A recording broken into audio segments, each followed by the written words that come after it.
추도사에 앞서 먼저 이 추도식을 준비하는데 정말 많은 일을 해주신 스와니 한국어 회중과 기타 아틀란타 지역에 있는 모든 한국어 회중 형제들에게 가족들을 대신해서 유가족들을 대신해서 감사의 말씀을 전해드립니다. 김동찬 형제 부부는 샬롯 한국어 회중과 여답 한국어 회였습니다. 추모식을 위해서 저희 샬롯 한국어 회중이 왕국회관을 사용하고 싶어 했는데 공교롭게도 그때 RBC 세이프티 미팅이 동시에 열리게 되었기 때문에 다른 회관을 물색하다가 이 지역에서 기꺼이 자진해서 왕국회관을 사용해 주시고 또 준비해 주시겠다고 제해 주셔서 이렇게 장소가 옮겨지게 되었습니다. 정말 세세한 부분까지 도와주신 모든 형제들께 감사드립니다. 자, 그러면 이제 김옥선 자매의 추도식을 위해서 그리고 유족이 되신 김동찬 형제와 김형제의 가족을 위로하시기 위해서 참석하신 모든 분들께 먼저 감사를 드리고요. 가능하시다면 함께 일어나셔서 여호와께 노래하라 91번을 같이 부르시도록 하시죠. 히브리 6장 10절에 근거한 내 아버지, 내 하느님, 내 벗을 함께 부르시고 김브라이언 형제의 시작하는 기도가 있겠습니다. 노래 91번입니다.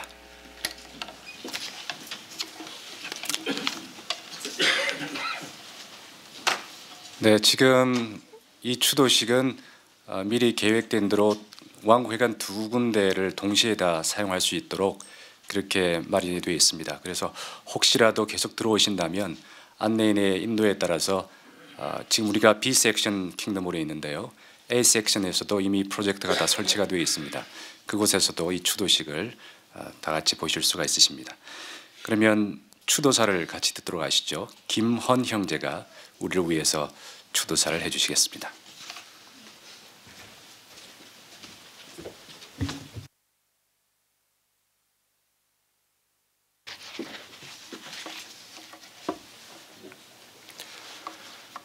하나님의 지혜가 담긴 성서에는 우리 사람의 생각으로 볼 때 납득이 잘 안 가는 그런 내용들이 발견될 수 있습니다. 그 중에는 전도서 7장 1절이라는 구절도 있는데요. 그 구절을 함께 찾아보시겠습니까? 전도서 7장 1절입니다.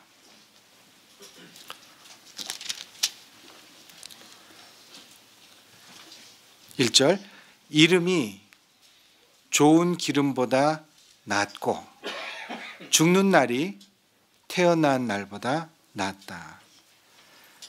어떻게 죽는 날이 태어난 날보다 나을 수 있습니까?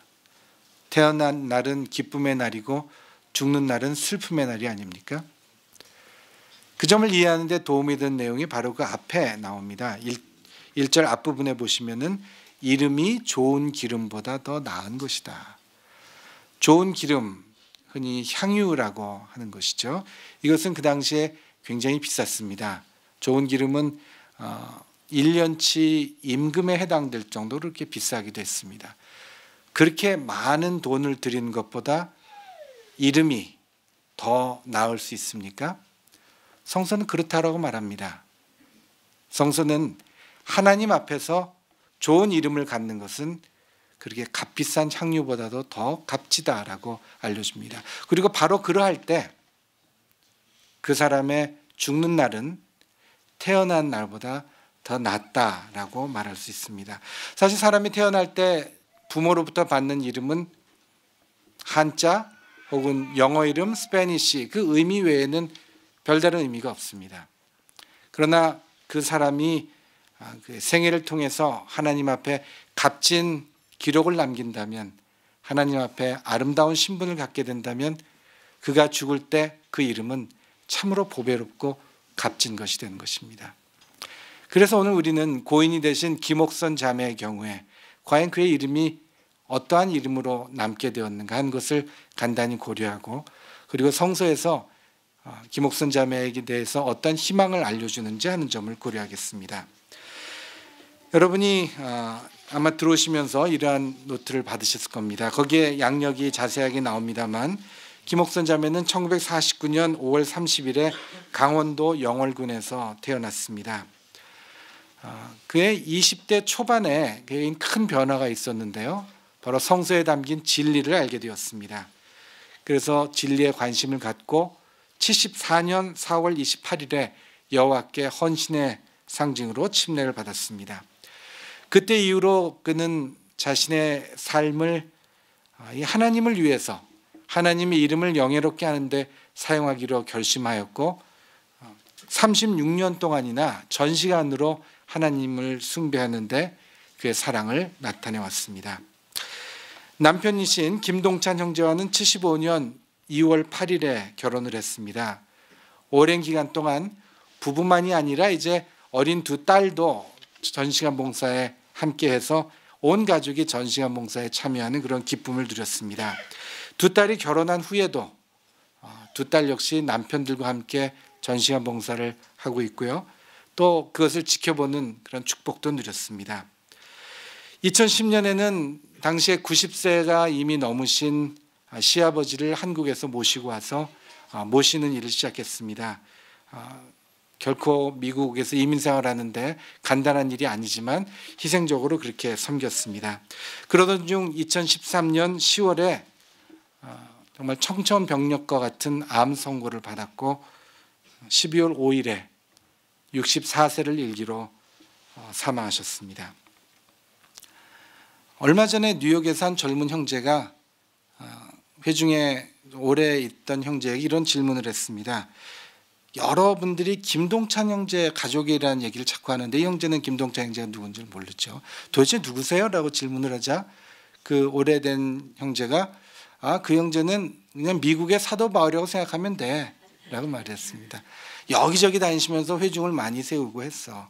제가 옆에서 들으면서 고개를 끄덕끄덕 하면서 가만히 생각해 보니까 그런데 사도 바울은 독신이었습니다. 그러니까 이렇게 자유롭게 다녔죠. 그럼 김동찬 형제는 어떻게 그렇게 다닐 수 있었죠? 여기에는 김옥선 자매 그리고 가족의 지원이 절대적으로 필요했습니다. 김 자매가 1985년 3월에 미국으로 오셨습니다. 김동찬 형제가 먼저 여기 와 계셨고 그 다음에 이제 자매가 오셨는데 사실 저는 그 전에 뉴욕에서 김동찬 형제가 먼저 와 계실 때 그분 차를 얻어 타고 다니면서 많이 집회도 가고 봉사도 했습니다. 그때 보면 뉴욕이 아직 여러 가지로 형제자매들의 생활이 열악했기 때문에 김동찬 형제가 회사에서 쓰던 차라든지 또 다른 분 차를 운전하면서 형제자매들 장도 봐드리고 그리고 보통 뉴욕에는 4층 된 아파트에 엘리베이터가 없는 곳들이 많이 있습니다. 그러면 쌀을 이렇게 짊어지고 올라가시고 그런 모습을 늘 보면서 저 자매는 과연 어떤 분일까 하는 생각을 했었습니다. 그러던 중에 84년에 제가 한국에 나갈 때 이제 김동찬 형제가 자매를 만나서 이렇게 전해줄 것을 주셨습니다. 그래서 제가 가면서 사실 굉장히 궁금했어요. 어떤 분이실까?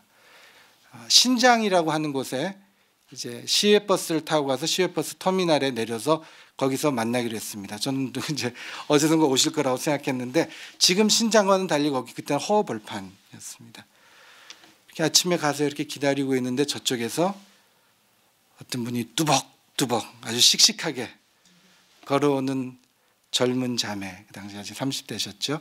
어린 양손엔 두 딸을 데리고 남편이 미국에 있어서 위축되거나 힘들어하는 모습이 전혀 없이 아주 해맑은 미소를 띠고 씩씩한 모습으로 오신 모습을 보고 굉장히 놀랐습니다. 남편이 미국에서 있어서 본인이 힘들다 그런 내색은 전혀 없고요.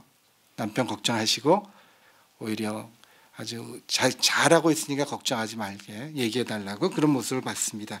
그러다가 85년 3월에 미국 뉴욕으로 이사 오셨습니다. 당시에 김동찬 형제는 이미 가지고 있던 그 안정된 직장이 있었는데 86년 여름이 지나면서 시카고로 갑자기 가시겠다고 했어요. 시카고에 당시 한국어 회 중에 하나 있었는데 장로들이 어려움이 생겨서 그쪽에 한국어를 하는 장로가 필요하다. 그래서 여기 직장을 다 버리고 그냥 가시겠다는 겁니다. 가서 뭐 하실 거냐고 하니까 그때 가면은 뭐든지 하지 않겠는가.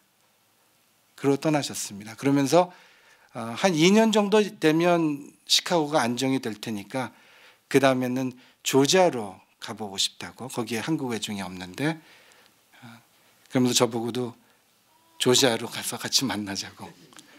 네.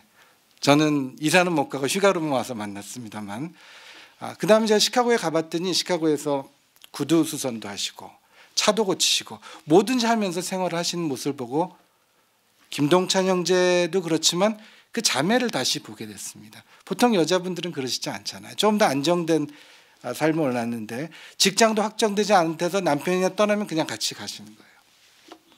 그리고 나서 조지아로 오셨고, 여기 아마 그때 기억하시는 분들이 많이 계실 겁니다.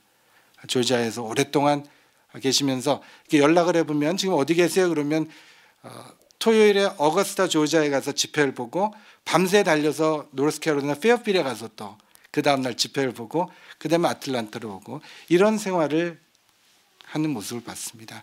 참 격려를 많이 받았고 부럽기도 하고, 그리고 나서는 달라스, 텍사스에 아직 한국 회중이 세워지지 않았기 때문에 달라스로 또 이사를 가셔서 그쪽에 다른 이미 있던 형제들과 함께 달라스에 회중을 세우고, 그런데 휴스턴 지금 굉장히 많죠. 어스틴, 조지아, 그런 많은 곳에 그때도 여러 시간씩 차를 다니셨습니다. 캔사스시티로 가시고, 그 다음에 세인트루이스에 계실 때도 보면 여기 테네시 내시빌에도 집단을 위해서 차로 다니시고 늘 차 안에서 전화를 받으세요. 근데 그 옆에는 항상 김옥선 자매가 계셨습니다. 형제가 열심히 일을 하는 데 있어서 그렇게 적극적인 지원을 하는 김옥선 자매, 그러던 중에 또 그렇게 다니시면서 교통사고가 나서 크게 다치시고 위험한 적도 있었지만 두 분의 그런 주변을 돕는 일들은 결코 중단되지 않았습니다.